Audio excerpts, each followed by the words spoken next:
Hello, wrestling fans. It's that time again. We are here with my WWE 2K25 sliders and gameplay settings. So real quick, we're going to go over some things before we get started.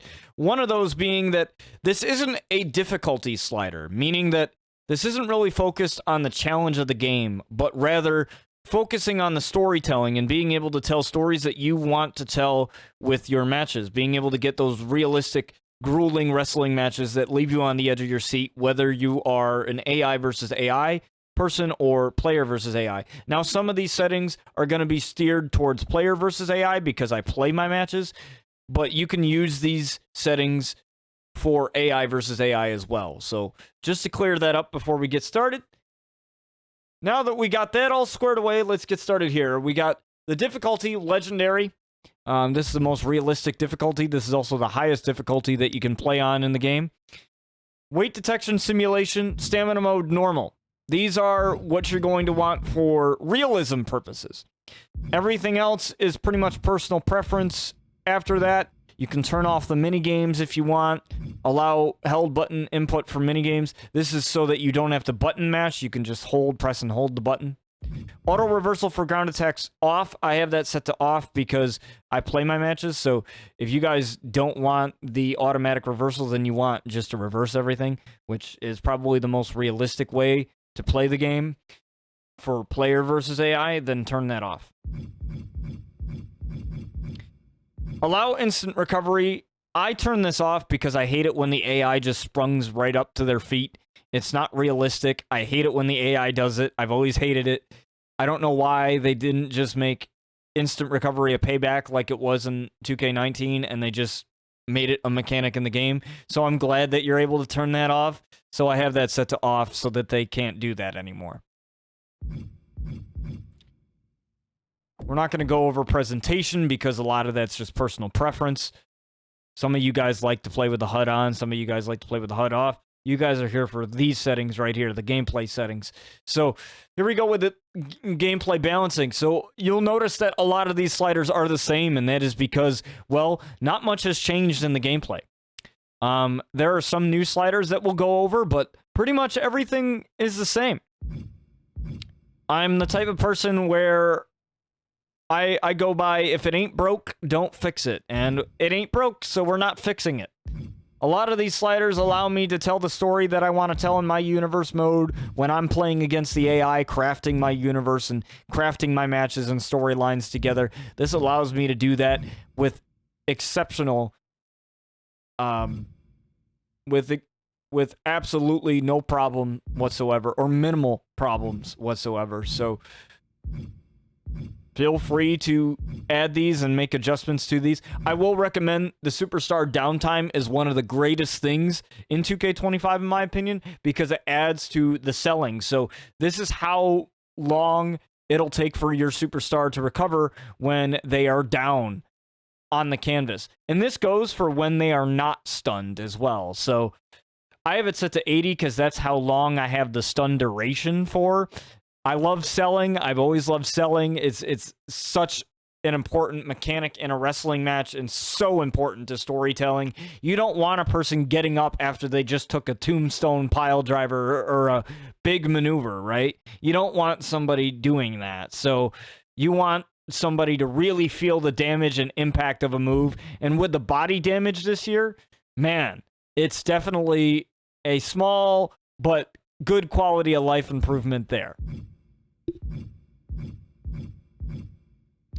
Rollout frequency, I hate that in multi-man matches where they always roll out all the time, even after one basic move. So I have that frequency down to 35, just like I did last year. The feeding frequency, this is kind of like rollouts, except this is when they will go to retreat to the rope or corner or apron. You'll see them do this like crawling animation or some type of animation to go towards the rope or the apron or the corner.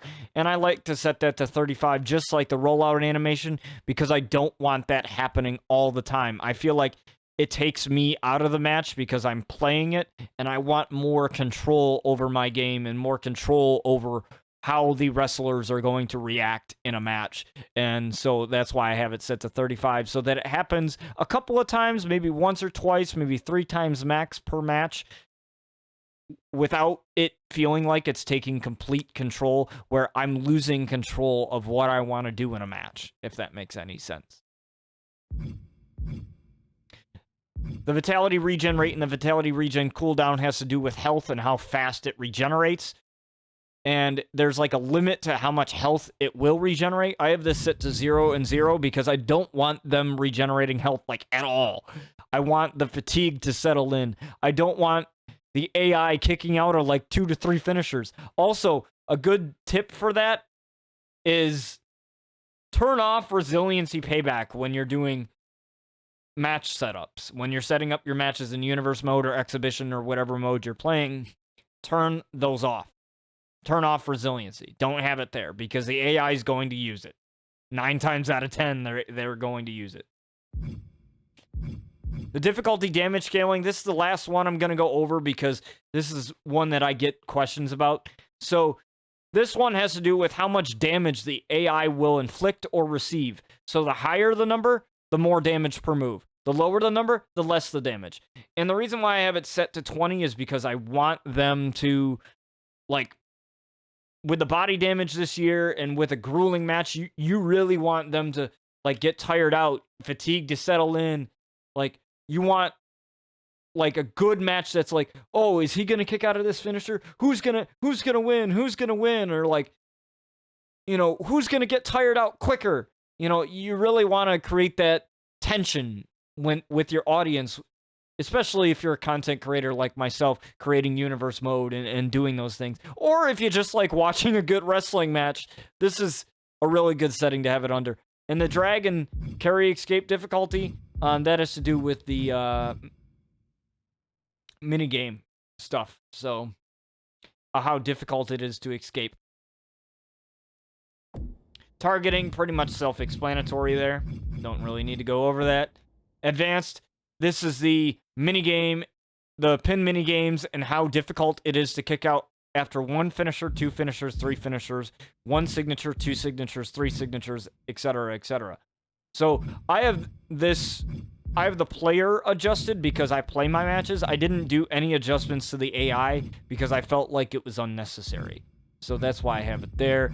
This just makes it a little bit easier for me to kick out when I want to. Again, it's all about me having that control over my match and what I want to do. And this allows me to do that. This isn't necessarily, like I said in the beginning of the video, to make the game more difficult or easier. It's just easier in the sense to tell my story in the way that I want to, if that makes any sense. The time pin minigame, this is how quick the little line is going to move for you to line up the little line with the kickout zone. The kickout zone size is how big that red bar is. So the bigger the number, the bigger the bar. And I have the kickout zone's speed set to 0 because I like the 2K22 system where the kickout zone would stay in place. I didn't like how it moved, so I adjusted it to 0 so that it's not moving in place. Submission minigame, I did absolutely nothing here. I felt like it was unnecessary. I don't really go for a lot of submissions, and I have it so the AI doesn't do it because it's irritating to me. I don't really see that a lot in wrestling matches. I only see that from technical wrestlers mostly. And you can set that in moveset when you edit your AI tendencies, like priority, timing, and all that. That's one of the new things in a moveset this year. So I highly suggest going into that too to adjust all of that. Special guest referee. I want the referee to be punished for bad actions, so that's why I bumped it up in the way that I did.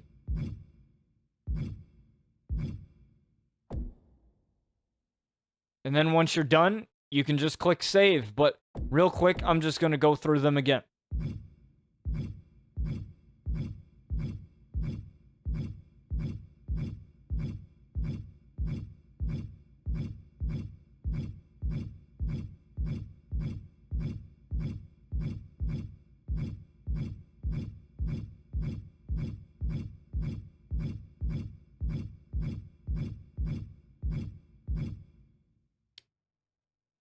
And there you go.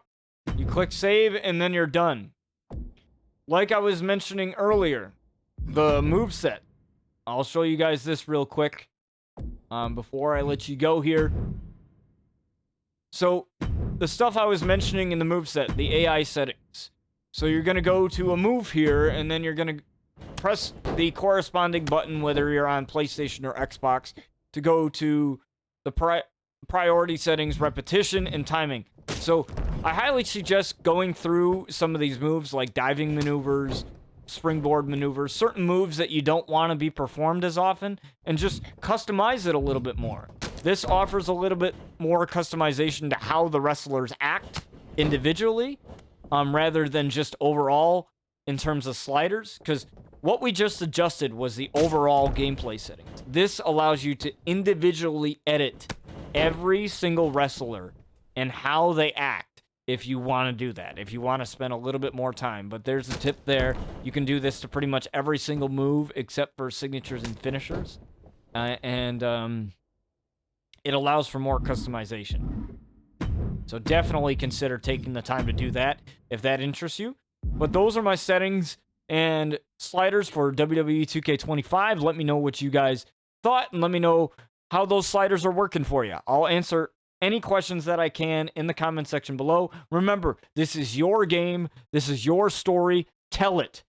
Tell it the way that you want to. Make adjustments as you see fit. And until then, we'll catch you guys in the ring. RCW Universe coming soon on 2K25. And we'll see you guys in the ring.